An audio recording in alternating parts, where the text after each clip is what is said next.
อกกระมอเพื่อนพี่น้องเอ้ยไปอีกมันนี่เนี่ยเป็นเก็บเอามานับมันในปลาเก็ตตัวใหญ่ตัวนึง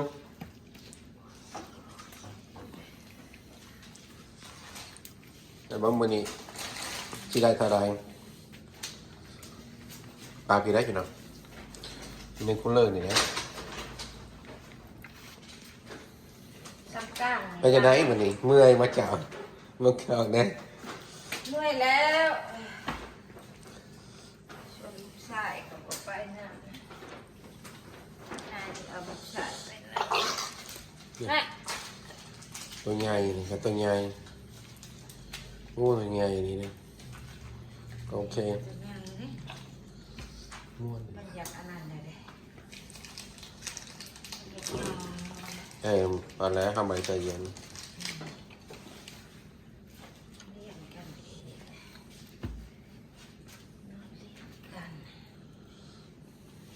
ไม่ขาดเด้อเนี่ยไม่ขาดคล้ายปลาเอาไปตั้งคล้ายจะโตเด้อว่าจะซื้อว่าเป็นไม่ขาดใครอยากได้อยากกินก็มาเอาโอ้ยังจะได้ตัวใหญ่เลยเนาะพี่แล้วไปเงียบไปเขาได้ร้ายโตแล้วตัวใหญ่นี่แต่ตัวใหญ่เขากินมดปีนี่ก็บ่มดดอกพี่น้องอย่ามาไปหาเด้ใครอยากได้ก็ไปเลยช่าง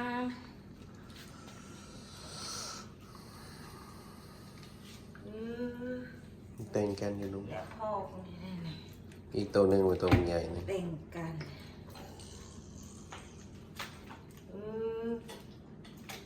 อันนี้ได้คั่วมัดเลยอย่าพ่อของชื่ออ้าวเป็นยังธรรมดาเขาไม่ได้ใส่น้ำแข็งก็ธรรมดาพอได้ง่ายกับยูเคสนั่นแหละใส่น้ำแข็ง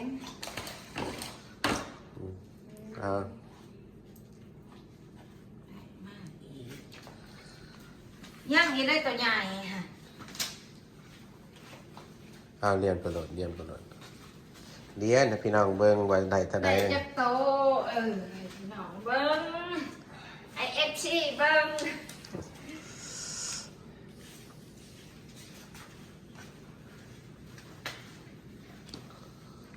โอ้ยคือว่าโอ้ยวัดโอ้ย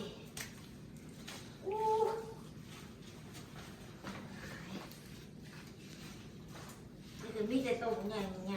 ยังอีกมันตัวใหญ่ยังเลยนี่ก็ตัวใหญ่ก็ใหญ่เต็มแล้วใหญ่เนี่ยก็เรียนไปเลยนี่ตัวใส่เก็บสวงเลยวันนี้นับได้วันนี้ได้2พวกเมียต้องได้50พี่น้องไก่ไม่อยากดอกไก่ยาก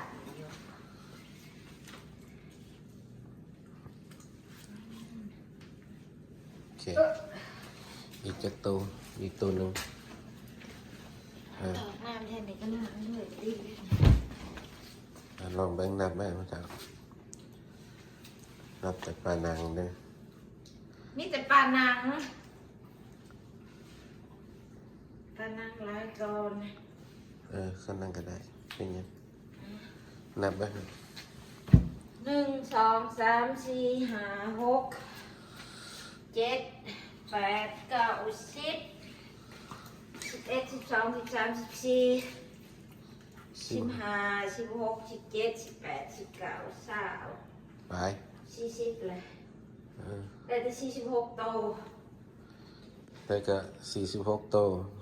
ผลิตเต็มก็เลยเพราะไม่มีแต่ตัวใหญ่เนาะอยู่หันได้น้อยนึงได้แต่46วันยังทีนะใหญ่เด้อย่าฝากในที่ถ่ายรูปโอ้ย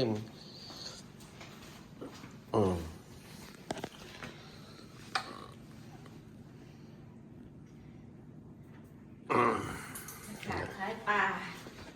พี่น้องอันนี้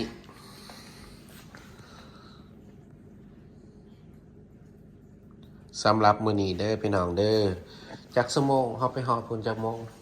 2 โมง 3 โมงเลยแหละ 3 โมงวะ เงิน3 โมง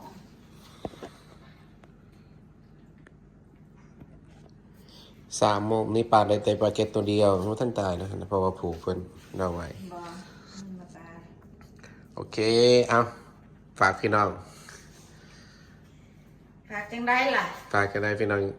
ฝากให้พี่น้องติดตามเบิ่ง เพราะว่าเป็นฤดูซิดเบสเนาะสิพี่ป้ายสิพี่น้องไปซิดเบสกันเนาะ ว่าสิได้จักโตอีกมื้อหน้าในมื้อนี้หันซ้ำนี่ ได้46ตัว 46ที่ก่อนนี่ได้47 อ่ะฮะ บวกกับปลาตัวใหญ่เนาะโอเคพี่น้องก็อย่าลืมกดไลค์กดแชร์ส่องเบาเก่งวันน้องแชร์นอนเด้อพี่น้องเด้ออันนี้ให้เมียเพิ่นเป็นอันนั้นกะให้ก็เลยว่าเพิ่นนับปลาน่ะก็เลยว่าโอ้มื้อนี้ก็มาน้องก็ได้คูลเลอร์นึงคือกันพอดีเต็มคูลเลอร์ก็ใหญ่เติบเลยพอดีเต็มพี่น้องก็ได้มาก่อนก็ดีมีแต่ตัวบักใหญ่ๆมันทันตายกันมีเพราะว่าตัวใดอยู่เทิงบ่ตายโอเคเนาะขอบใจละลายเด้อพี่น้องผู้ใดติดตามผู้ใดเบิ่งคลิปนี้ก็ให้อยู่ดีมีแห้งมีแต่โศกมานร่ำรวยเฮ็ดสิ่งใดคิดสิ่งใดก็ให้ได้สมความมุ่งมั่นปรารถนาเด้อพี่น้องเด้ออย่าเจ็บอย่าไข้ปีใหม่นี้มีแต่สิ่งดีๆเข้ามาในครอบครัวพี่น้องอ้าวสำบายดี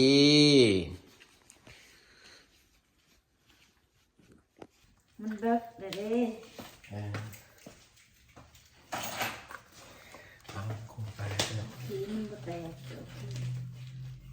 ตัวใดอันนี้แก ในนั้นที่มื้ออื่นโคอ่ะได้มาแล้วก็ต้องโคเลย แม่นบ่ถ้าบ่คั่วนี่บ่ได้ปรากฏมัน เหม็นมันเน่าเว้ยขี้มันเหม็นนี่อันตราย เราจะฝากให้วันนี้ก่อนเนาะ มันอยากมูไม่ได้เห็นว่าสีมันเป็นแหล่ ได้มากแล้วก็ต้องคั่วพี่น้องว่าเห็ดเวลาเธอโนเอานี่มันนอกเครื่องในมันนี่นอกคักได้นี่นะเอาป้าไปหั่นแหละก็ชิ้นเดียวเอาแต่โพดมันเอาไปอูกินมันแสบเลยนี่เอาป้าไปน้ำมันเลย ได้ลายโตเลยเด็กคอย เนี่ยเนาะ โอ้ยยังอันนี้ใครเอาบ่ตึง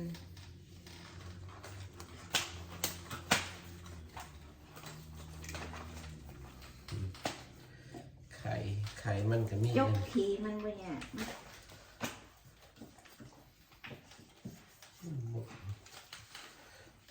มาเด้อใครอยากได้มาเอาเพื่อได้ไปอยากกินปลากดอยากกินแกงบ่หรืออยากกินปนเห็ดปน เห็ดก้อยเห็ดลา มาเอาเด้อ มาเด้อพี่น้องเด้อ บ่ให้ชื่อดอก ขันมาเอากี่เทือน มาเอาอยู่เหือนนี่ดอก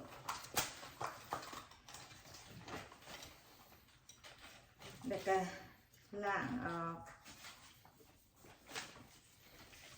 มันก็ข้าวธรรมดาแหละปลาทันเฮาเห็ดบ่ให้ข้าวกับบ่ข้าวดอกคลีนงาม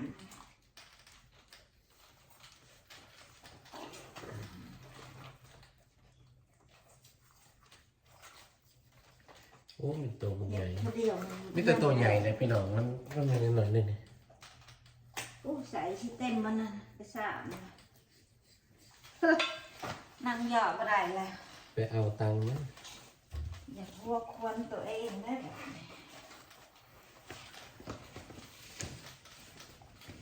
จะเอาแต่อันนั้นมันไว้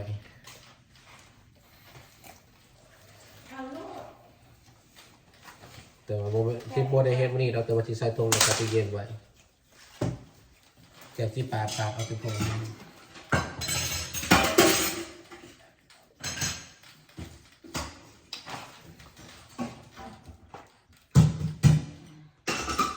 มันกับตามัน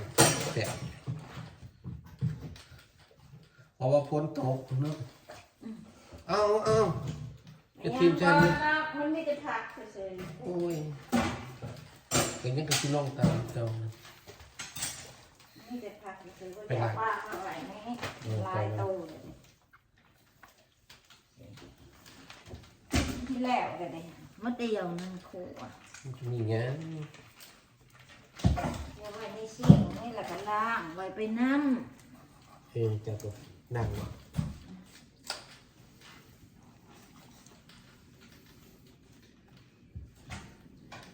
พี่น้องนี่ได้คั่วได้ก็ต้องมาคั่ว ำโอ้ก็จะตายเลยนะ